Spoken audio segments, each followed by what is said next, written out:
reason that the mainstream media holds no Joe credibility. Biden thinks that women are not strong enough and not capable enough. Hollywood actresses. You're like, are you kidding me? It's that, man, it's like this time is so important.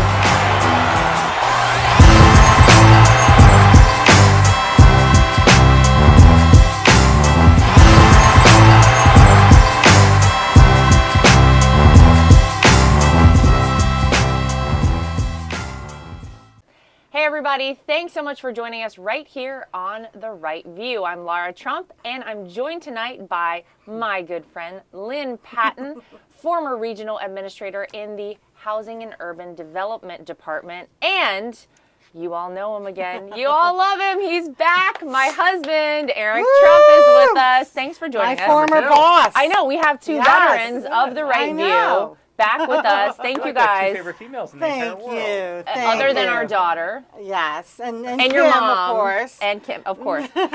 So we're going to start today by talking about, imagine this, President Joe Biden. He is being considered one of the most radical left-wing presidents in American history, and guys, he's been in office for 2 weeks. Right. Whether we're talking about climate change, whether we're talking about amnesty for 10 million illegal immigrants in America, his identity politics, a lot of this is, I think, meant to make people feel better, but it's been very detrimental, and I think it will turn out to be really detrimental and dangerous at a time where our economy has slowed down for almost a year now. We've been shut down as a country. This man wants to give amnesty to 10 million illegal immigrants. Think about what that will do to people who have had problems finding jobs, who've been out of work for months on end. It's a lot of virtue signaling. It's a lot of feel-good things, but I mean, Eric, give me your thoughts. Do you think that this is going to be positive for America, the first 2 weeks of a Biden presidency? Well, you look at the first 2 weeks, right, and just go down the list. You mentioned immigration, right? I don't see how allowing people to come into this country unchecked benefits any American citizen. I just don't, right? There are people who are hungry. There are people that are missing jobs. There are people who are laid off because of a pandemic. You have an economy that's struggling to rebound, and unemployment's coming back and everything else. But how does allowing hundreds of thousands of people to come in when you don't know who these people are into a country?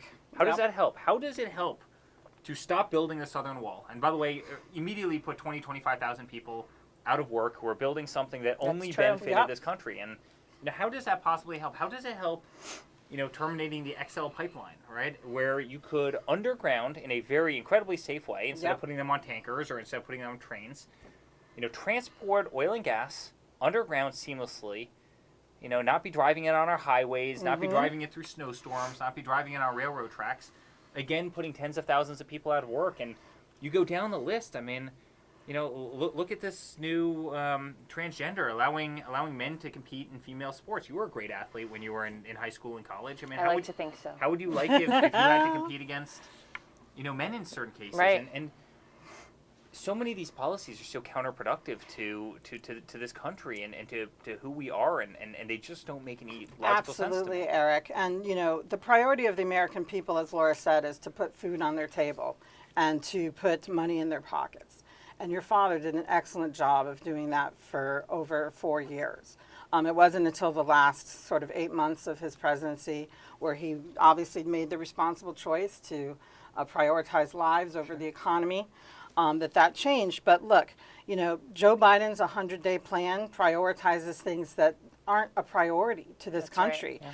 Yeah. His obsession with climate change, by the way, under your father, the United States led the world in reducing carbon emissions, but yet we go back into the Paris Climate Accord, which, as I said last week, over the next 30 years requires the United States to spend $3 trillion, lowering carbon emissions by only 0.02%.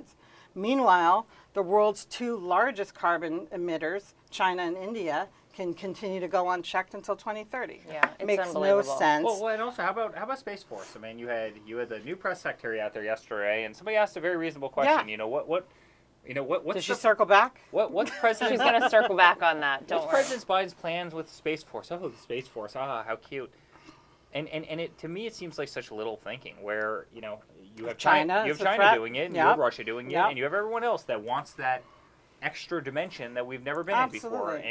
And they're certainly willing to militarize space, and you can debate that all you want, but they're doing it, and we all know that they're doing it. But then to laugh about it, oh, haha, Well, you know Space what? Force. And They also laughed whenever somebody first proposed that the Earth wasn't flat and it was round. But you know what? We all know the truth now. And, Absolutely. And why would we want to be behind the ball on that? And how dismissive and how condescending I thought it was to see the current press secretary laugh that off and brush it off. I felt like that was ridiculous. But you know, she'll circle back. We know Joe Biden isn't taking hard questions. We know she's not taking hard questions. By the way, Thank you. she wants her questions in advance. Ask any of us on the campaign trail for 4 years whether or not we got any question in advance. Ask Donald Trump whether or not he ever got any questions in advance. Could you imagine if Sarah Huckabee had asked for questions in advance? Oh my gosh. Or Kaylee, forget it. I mean, come on. why won't they ask those same questions that they asked of Kaylee, or as you mentioned of my father, you know, your father-in-law? I mean, is he mentally okay? Should we invoke the 25th thank Amendment? you. Right? Thank and by the you. way, there is real question with Yeah. Biden. There in all is, fairness. absolutely. I hate to say it, right? And some of the questions that some of the questions that they're not answering or Right. not asking are as evidence as the question that they are actually asking. But it's frightening because we knew that this was going to happen. We Absolutely, have warned we for did. so long that the mainstream media is in the pocket of the Democrats. They aided Joe Biden in getting elected. They have aided the Democrat Party for years. And we all said, would they hold a Biden administration should we ever get there accountable? And the answer in the first 2 weeks is no. They're not holding anyone accountable. And I think that, you know, we're going to be in for a lot more of this. So it's up to people like us, shows like this, to actually ask questions and actually talk about the things that are going on out there. Something that I want to give Eric a little credit for. I know I don't give my husband enough credit for anything, but we've seen the National Guard troops in Washington, D.C. For several weeks now. And many people don't know this, but Trump International, the hotel, the old post office hotel, the Trump Hotel in Washington, D.C., allow National Guard members to stay there. In fact, And when law enforcement, law enforcement, when you and I were there on the morning of January 20th, I was downstairs at like 6 o'clock in the morning, and I came down to a sea of you know, law enforcement agents who were there for the inauguration that day. They were all inside, taking up all the space, drinking coffee. I was like, is there any coffee left? Because they were all having coffee. It's an incredible thing. And unfortunately, nobody talks about things like that. But we should talk about it because we have respect for our law enforcement. We have respect for our military, for our National Guard members.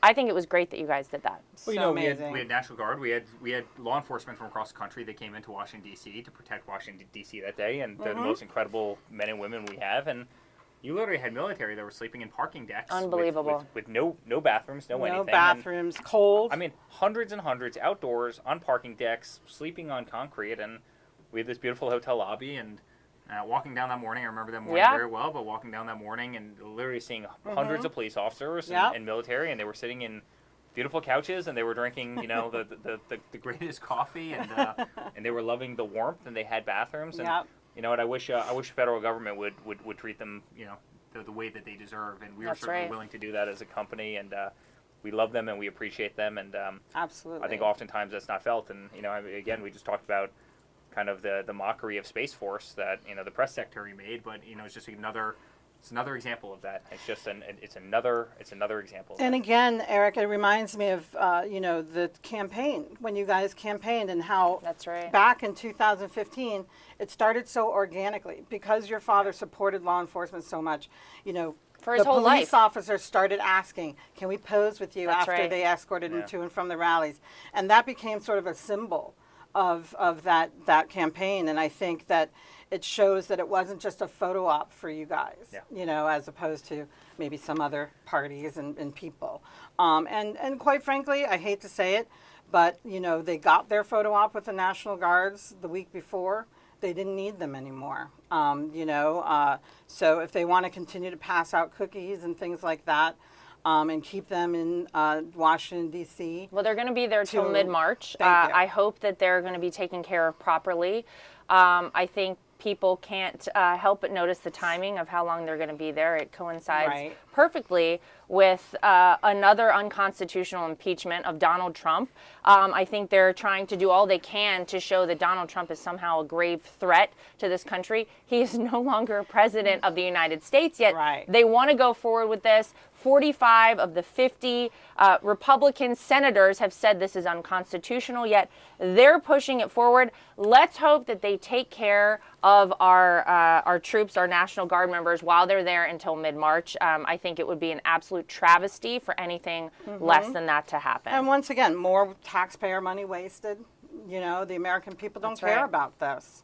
That's right. Well, I want to go for a moment to the 45 executive orders that Joe Biden has already signed in less than 2 weeks in office. And by the time this show airs, it might be more than that. So we'll see. Let me just read off some of the things that have happened under Joe Biden and because of his executive orders. Directs federal agencies to look to expand access to Obamacare with the long-term goal of achieving socialized medicine, ladies and gentlemen. Rescinds the Mexico City policy providing U.S. taxpayer funding for foreign abortions.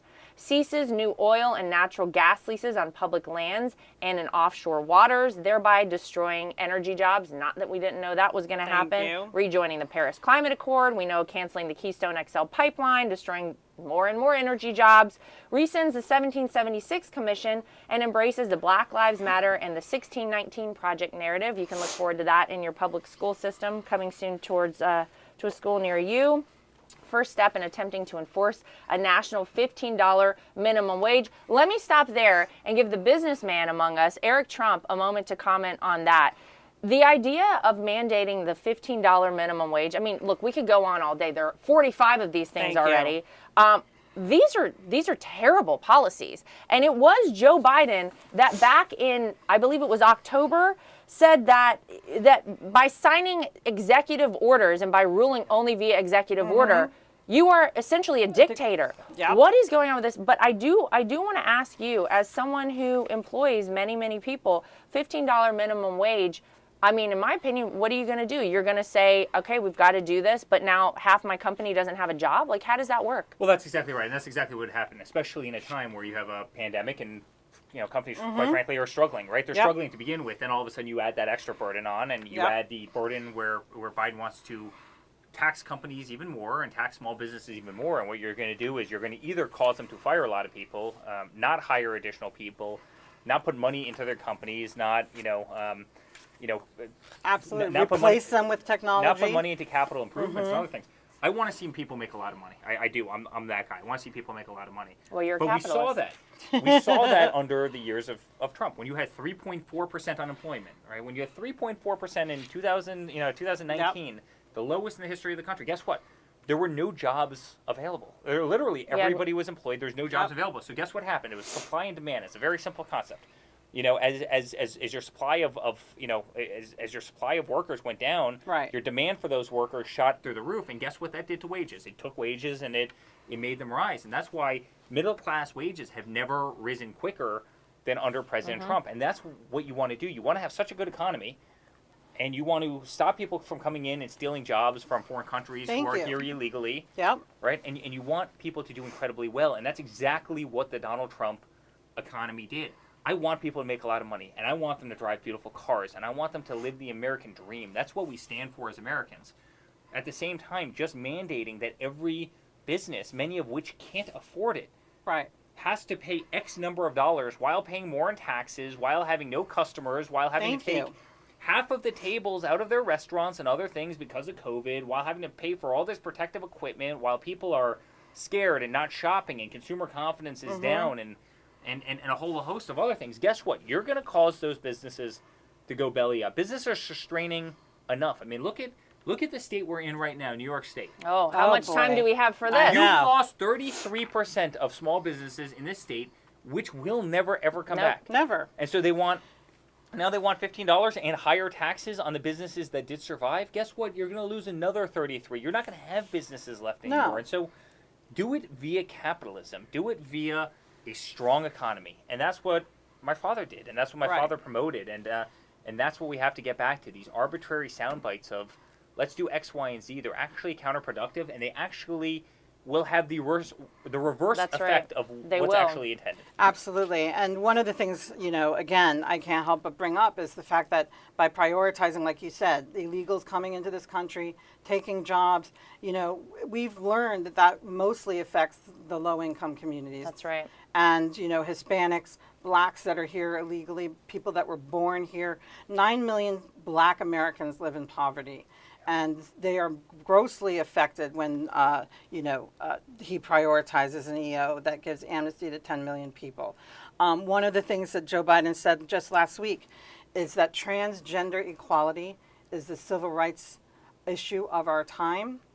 And, as a minority, I find that extremely offensive. I mean, I think we all agree that everybody should not be discriminated We against. want fairness across the board. Fairness for everyone. across the board. Absolutely. But, to not include the priorities of the African American community, of the Hispanic community in the 100-day plan is just wrong. To wage a war on identity politics, to equalize gender to the point where gender doesn't even exist anymore, it's just backwards. Well, it's really interesting. You know? Black Lives Matter tweeted a couple days ago. I'm not sure if you saw this, but Yeah.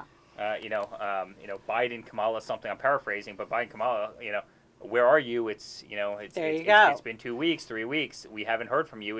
It kind of feels like we've been used. And we hate to say we told you so, but your father had an amazing plan, the Platinum Plan. And I was just talking to Katrina Pearson this morning. He would have delivered on all of those points. All of amazing. them. Well, in fact, he did in many. Did on many. Lowest unemployment, fastest wage $70 growth. billion into low-income communities, more money, most money than any president to HBCUs. We can go on, obviously releasing 15,000 nonviolent offenders through the First Step Act. And you know what? One of the misconceptions actually about my father is my father loves immigration. He just wants legal Yes. immigration. My mom's an immigrant to the United States. Everybody, a lot I of times love people, your mom. people don't realize that, right? And she came here and she did it legally, and Yep. she learned the language, and America is her home and it's her home country. And if anybody asks her where, who she is, how does she identify, she's an American, and she's That's right. Yeah. she's a die-hard American, and that's a beautiful story, and we need a lot of It those is. stories, but there is a process, and Yep. there's a lot of people who are trying to do it legally, and It's so unfair Absolutely. to them, and I can tell you, and you're right. I think there continues to be this narrative that they spew out on the left that somehow Donald Trump was anti-immigrant. It couldn't be further from the truth. Could And not look, be further we from the always truth. want to take care of people in need. We always want to do the right thing and help people. But you saw how almost immediately, when people around the world knew that Joe Biden was going to be inaugurated as the next president of the United States, They started you saw coming. caravans coming again. from our to the Yep. southern border, waiting to get in because they knew that exactly what is happening Yep. would happen. And it's not fair. It's not right. I can tell you, my cousin married a man from Canada. Yep. I've told this story many times.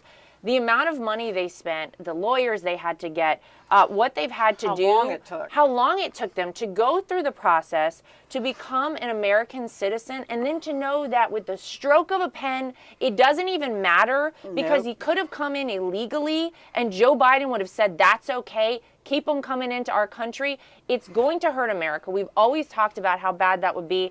And look, I don't know, where does this end? So you grant amnesty to 10 million people?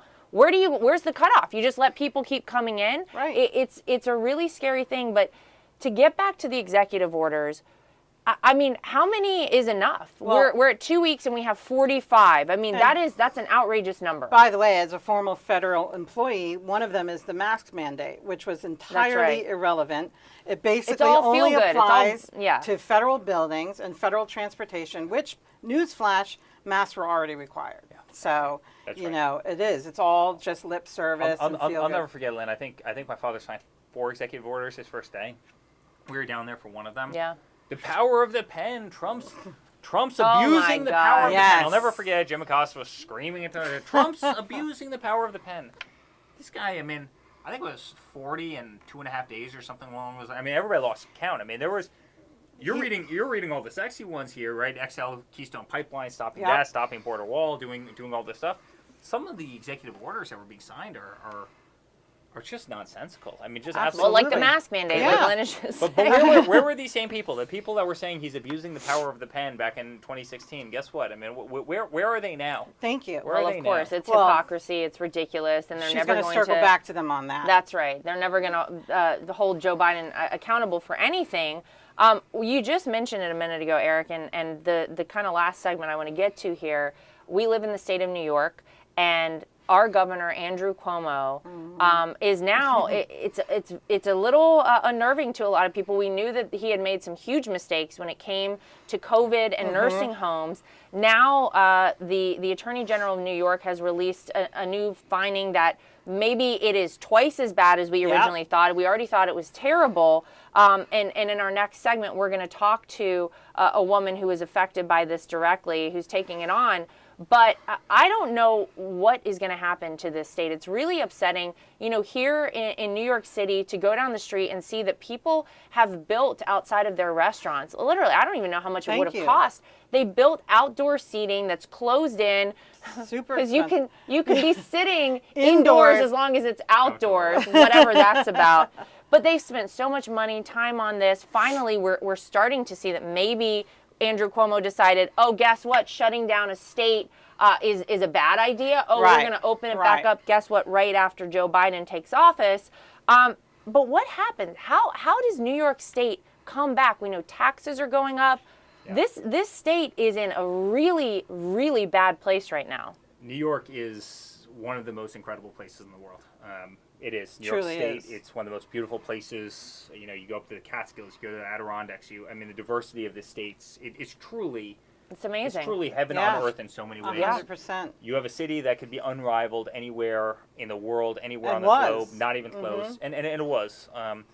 And then you really take two people who have just destroyed it, who have absolutely destroyed it. Every move that they could do, every time that they can raise taxes and drive out every single company they can, every time that they can go after small businesses, every time they can raise minimum wage and put another business out of, every time they can abuse somebody or go after them or prosecute somebody or unjustly target them, every time a crime is committed that they don't actually go after and they don't do anything about. Yep. And every time they make the city less safe and they fail to allow the NYPD to do their jobs, and every riot that they allowed to happen, and every window on Fifth Avenue that they allowed to break, and every time they allowed them to paint, slogans in the middle of Fifth Avenue. Thank you. And every other wasteful project that they have has only sought to hurt this beautiful state, and it breaks my heart. I grew up here. I know the city as well as anybody, anybody. I've worked here virtually my entire life, and they're barely holding me on. I mean, they are barely Thank holding you. us into the state. And this is coming from people with a passion for the state, and the amount of nonsense. They have done everything they could, whether it's Cuomo's horrible policies, whether it's their policies on oil and gas, whether it's their taxation policies, whether it's de Blasio, who I think will actually go down as maybe the worst elected official in the history of this country. I don't even know You're if you need right. a maybe I on actually that. think you're right. I think that's And by right. the way, I actually think Democrats would agree I think with you on that. 70% of Democrats think he's horrible. And it breaks my heart because we have a city where if you had competent leadership, it wouldn't be hard. You just create a safe place. Yeah. You create a place that doesn't tax you to death, where you're actually able to survive and and live. You bring down cost of living a little bit. Maybe you cut the tolls in half. And guess what? You would have a place that nowhere else in the country could even remotely compete with. Thank you. But Eric they drive- Trump for mayor of New York Thank City, you. ladies and Woo! I'm on a tangent. And I'm on a tangent, but I love this state, and what's happened to it is horrible, and we need real leaders here. We need real leadership do. here because we have the greatest state in the world. And We I do. have to say that the greatest honor of my life just ended on January 20th when Biden was sworn in as president. Your father appointed me as regional administrator, and I was able to travel this region from Niagara Falls all the way down to Atlantic City, New Jersey. And it's gorgeous, like you said, and don't get me started on the fact that deaths have never been higher than they are now during any time during the pandemic. 1 in 3 Los Angeles residents has COVID, but yet suddenly the country can reopen. And look, we want the country to reopen, but this should have happened a long time ago. Well, And there's a big push to get Gavin Newsom out of office recalled. in California. Maybe we should recall Cuomo Yes. Maybe we should recall de Blasio. Maybe there should be an effort, and I don't know where the Wouldn't it be tipping nice if point we didn't actually happens. have to recall people, and people could just do their jobs and do it sensibly. And meaning, that's that what be our nice? next guest is spearheading. and by the way, Yeah. I don't care if you're a Democrat, and I don't care if you're a Republican, right? Thank you. Just be sensible. Just be sensible in the way you run things. Be common sense. I mean, the fact that Cuomo last week sent out a tweet saying, we must reopen our Thank state. you. You can't That's allow exactly. You can't allow the virus to be worse than the blah blah blah. Like, where have I heard this Thank before? you. Trump was saying this 11 months Yeah. ago. When he was saying and by the his way, mother is not expendable for the DeSantis economy. was saying this 11 months Right. ago, and guess what? You have a lot of people in Florida who are not walking around with masks on, practically no one down in Thank Florida, you. and they've got substantially lower COVID Thank rates you. than New York does, where every business has been crushed, every business has been crippled. All I'm asking, I don't care about political party. Just be an effective leader. And also follow the metrics and the data and the gating criteria. Studies have shown that most of the infections do not come from public restaurants. If that's the case, then why are you shutting them We down? did. Yeah, we could do a You whole know? show on that. And- Most people, and- by the way, where they catch COVID? In their own homes. And what have we been told to do for 10 and a half Stay months? home. Stay home. It makes no sense. And look, we could I go do on wanna forever. say one in our thing. house, I'm blaming you. Okay. All right? Having worked with both de Blasio and Cuomo for the last 4 years on a daily basis, both of them worked at HUD when Obama was president. Cuomo was the secretary, had Secretary Carson's job. Mayor de Blasio actually had my job. So that's right. Yes, and Well, both of them Lynne Patton really. for Lynne Patton for mayor. Thank you. There we Both go. of It's a them sign. dropped the ball when it came to actually helping Black lives, and I'm talking about the folks in New York City public housing, where, as you know, I lived for a month. Your father. That was gave- incredible, by the way. Thank you.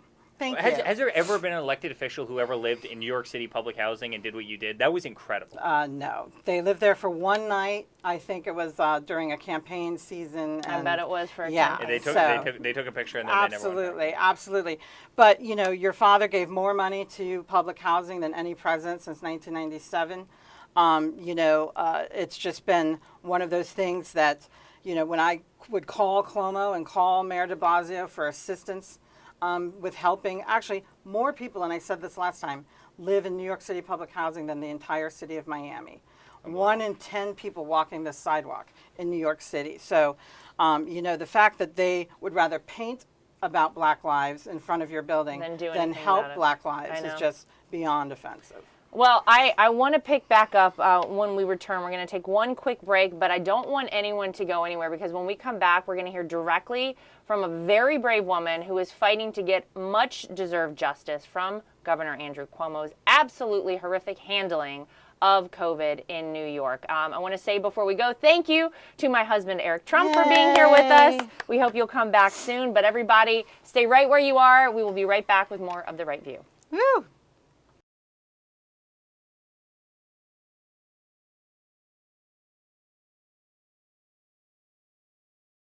Welcome back, everybody. We are so excited now to be joined by someone who is fighting to hold Governor Cuomo accountable, something that should have happened a very long time ago.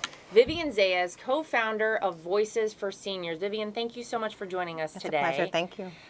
So I just want to ask you, let's start by telling your story. How did you end up here? What is Voices for Seniors? Tell us your story. We're accidental activists, so we didn't know the first thing about activism, but we loved our mom so much, and she was receiving physical therapy for what we thought was going to be 3 weeks. It got prolonged for 3 months, and then she got caught on the shutdown. When we found out that they called us that morning and said, if you don't come and see your mother, you're not going to see her until they reopen, which we thought at the time was going to be 2 or 3 weeks. Yeah. We told her when we saw her, she was so sad.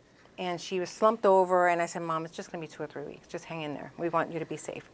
And all of a sudden, we gave her a kiss and walked away, never imagined that would be the last time we would see her. Yeah. And we brought her some goodies and some snacks, magazines, and said, just sit tight, keep busy. We called her daily, multiple times. We had the whole family call her. And she started getting very homesick. 1 week later. And we told her, we started putting pressure for them to let her home sooner. And we get a call finally on the 27th, Friday, which was really odd because it was really late in the afternoon. And they said, your mother's going home on Monday. And we were ecstatic but concerned. We thought someone could bring COVID to her home. Right. And all of a sudden, we give her a call and we say, Mom, you're going home. And she says, really? And she was hoarse. And I'm like, Mom, you can't get sick now, because we fought all week to finally get the doors open. Right. And I said, just get some rest, make sure you're eating well, and we'll see you in a couple of hours, really. And we just never imagined that that was the last time I talked to her with her voice clearly, quote unquote. Saturday we called her and we could not make out what she was saying. But at this time, they were we called 6 times, talked to the nurses, and they said, your mother's fine. She's fine, her vitals are fine, there's no fever. So we trusted what they were saying. Never could we have imagined that on the morning she was supposed to go home, she ended up with a collapsed lung and pneumonia, and everyone downplaying it. They still had her released to go home, having trouble breathing. It was amazing because we were like, how are you going to release her? Right. And that evening, we forced them to do an x-ray and do some analysis, and she ended up at the hospital in respiratory distress and died 2 days later. Oh, I'm so sorry. I mean, what a horrific experience I think it's been for so many people over the past It is. 11 months in the country, and certainly anyone that has had a loved one pass away, I can't even imagine. But this was back last March, is that correct? Correct. And then you find out that it's just come out recently that Governor Cuomo might have been responsible for 50% more deaths in nursing homes, assisted facilities, similar to where your mother was. How has that been for you to deal with, and how have you found the governor's response, I guess, to things, in your opinion? Families like me knew it all along. The numbers could not have been correct. Right. My mother's facility in particular, she passed away April 1st, and the number they had at the time was 40 deaths. Now, my mother did not count because she died at the hospital. Then I met several other families that died at the hospital as well. So I'm like, these families do not count in that number. Yet from April to almost 11 months later, the number didn't budge. And we're like, this cannot be true. And we kept checking the numbers and trying to track down other families. And you're not going to tell me 9 months they didn't have 1, 2, 3 upticks. So we knew that the numbers were not correct. So his recent comments to the families and the fact that we have tried so hard to get not only the information, but to have some accountability, and the way he treats us is really beyond words. And I do want to go back and just say, to recap, the governor issued a directive in March. Correct. When COVID first began, saying that any resident of a nursing home or assisted living had to return to that facility even if they tested positive for COVID.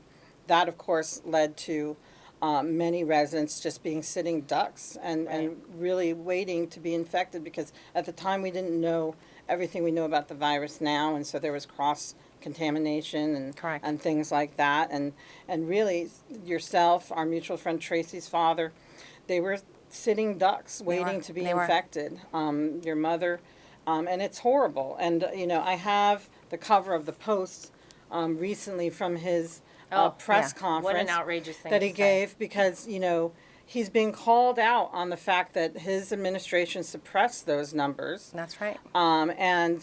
His response was, who cares where they died? Whether it was a nursing home or a hospital, the point is they died. And, we have to hold him accountable for that, because Yes, it does matter where they died. It because does. your directive directly contributed to that. And That's right. yet you're writing a book about how well you handled the pandemic despite leading the nation in He deaths. won an Emmy, Lynn, Thank you. for Yeah. his handling of a pandemic in which, seniors and people in these Right. assisted facilities were sitting ducks. They had no choice. Thank They you. were directed to go back there. They were not. It's As if anybody terrible. still cares what Hollywood thinks, but yes. And then, by matters, the way, yeah.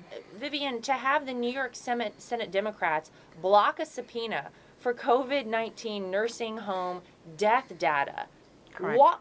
why wouldn't they want this information out there? Especially when they act like they want to help and they want to Yeah. get the information out, and then they block it. So it just doesn't make any sense. I mean, that it's so It frustrating, matters. I think. Everything matters, especially with the AG report confirmed that a lot of these facilities are lacking in their infectious disease protocols. So my mother's facility was cited 31 times prior to the pandemic. Wow. So obviously there's something wrong in the culture and how they take care of our seniors, and that has to be addressed. And so you started a group, Voices for Seniors, in light of what happened to your mom. Is that correct? Tell me Correct. about that. We received my mother's ashes the day before Mother's Day. And I was really, they had taken so long to get it to me, and I was like, I hope they don't get it to me for Mother's Day. And sure enough, I got the call the day before Mother's Day. I couldn't go get them. My husband went, and he tells me the story. He used to pick her up when she would babysit and come over. She would put her seatbelt on. So when he picked up her ashes, he put the urn in the seat and buckled it in as he normally did, and talked to her the whole way home. And we received her ashes the day before Mother's Day. We had our first rally in front of the facility on Mother's Day. So that's how I spent my first Mother's Day without her. And we have held several rallies since, different facilities, calling legislators, and learning this world of advocacy quite by accident. So we just want accountability. We're not a death cult. We're not families looking to blame our governor. We want answers, just like anyone who lost a loved one would want answers and accountability, and more so that this doesn't happen again. That's right. Yeah, I think God forbid Transparency. we ever find ourselves in a horrific situation like we found ourselves in during COVID. I mean, you just need to know that these places are responsible, that your leadership is doing the right things. So if people want to get involved, and I think, you started out by saying, Vivian, that you weren't an activist. This is a new world to you. It is. But this is why people become activists. And Correct. and I'm sure, look, obviously, I don't know your mother, but I'm sure she'd be really proud of what you've done. 100%. And taking She'd a be stand. surprised, actually. Really? Yeah, she was very shy, I'm sure she didn't like the attention. So this would have caught her quite off guard. But if people want to get involved, if they want to be part of your group or learn more, what do they do? Well, firstly, if you've been impacted in a nursing home, join us. We actually have several media platforms. We're on Facebook predominantly. We're on MeWe, we're on Telegram, and they can join us on our website. And they just search Voices for Seniors? Yeah, Voices for Seniors. And also, if we should be calling SCOFUS and putting some pressure on him in New York, but also in any state, you can be a voice for a senior. And there's a lot of bills right now with everything that's gone on to protect the seniors. We should all be calling our legislators and putting pressure on them so that something good comes out of this. Yeah. It's the reality. I mean, we never know when any of our loved ones could end up having to receive some therapy. My mother, we convinced her on her first surgery, this will be fine. You'll be back home in a couple of months, a little physical therapy, never imagining that it would just snowball into what happened. So we have our website, www.voicesforseniors.com. You can join us there, and we just need the support because obviously we're starting to see some traction with all the report. And today there was some breaking news that the New York State Department of Health. The Department of Health has 5 days to produce the documents. That's So great. that is really Congratulations great. on Thank you, that. thank you. Your advocacy is working. Well, there's a lot of us. There's so many more families that we don't know. Of And there's course. families that are still not counted because if you died at home, you're still right. not in those numbers. Right, but you might have gotten infected in one of those facilities. Exactly. But I think Correct. what you're saying too can hold true across a lot of spectrums, which is if there is something and you want to be an advocate for it or you feel strongly about it, you should go to your elected leaders because whether they're in your state leaders or federal, these are folks that are supposed to represent us Correct. as Americans. They're Thank supposed you. to represent us as New York citizens. And so you go to them and you put pressure on them and they govern at our leisure. They are there Correct. because we elect them to be in these offices, and they should be doing what their constituents want. And it's a valid point across all fronts, and we should always have that route available. And I have to say, and I always say this on social media, but one of the things to come out of this pandemic, your father-in-law put the onus back on local governors, State, yeah. local mayors. Correct. And one of the things we discovered is that Mayor de Blasio in 2015 or 14, when he first came on board, found that the prior mayor, Bloomberg, had been keeping a stockpile of PPE left over from H1N1. And de Blasio didn't want to pay the storage fees anymore, so he got rid of all of it. And again, if it's one thing that COVID has taught us, is that we need to hold our local leadership accountable. He probably got rid of it for some bike lane. And, how well did bike lanes help us during this pandemic? Not at all. And so it's the responsibility of your local government and local leadership to be the first responders. Then the federal government comes in after that. And I think that a lot of people got a lesson in civics during the last year. Well, caring for seniors is not a political issue. My mother was a Democrat. And there's Democrats and Yeah, independents and Republicans absolutely. that died, and yet they want to continue to say that this is a political issue, and it's not. No, just the fact that, the numbers are being suppressed and finally exposed by his Correct. own party, yeah. it goes to show that it's not political. Yeah, there should always be transparency across the board, no matter what. Politics should not play a role in this. This is Not a in life or deaths, death matter. yeah. This is, what we should require of our elected leaders. We just want transparency. We just want the truth. And Vivian, I want to say thank you for coming on the show. Thank you for sharing your story. I know Appreciate this is something you never wanted to do, and I wish not at all. you weren't doing I would rather it. have my mom back, Of actually. course. Thank you. Yes, But of I course. truly, I hope you get some answers, and I hope you eventually, come to terms with things that happen, and I hope that we enact some positive change so that, like you said, next time, God forbid, we find ourselves in this situation, no one has to go through what you and your family have gone through. Unfortunately, yeah, something good should come out of it. Definitely. Absolutely. Thank you so should. much. Well, thank you for being with You're us. welcome. Lynn, I want to say you. thank you again for Thank being you. back on the Always show. a pleasure, darling. And thank you to everyone at home for joining us. As always, we're going to keep you up to date with the latest. So make sure you tune in. We'll see you right back here next week for more of The Right View.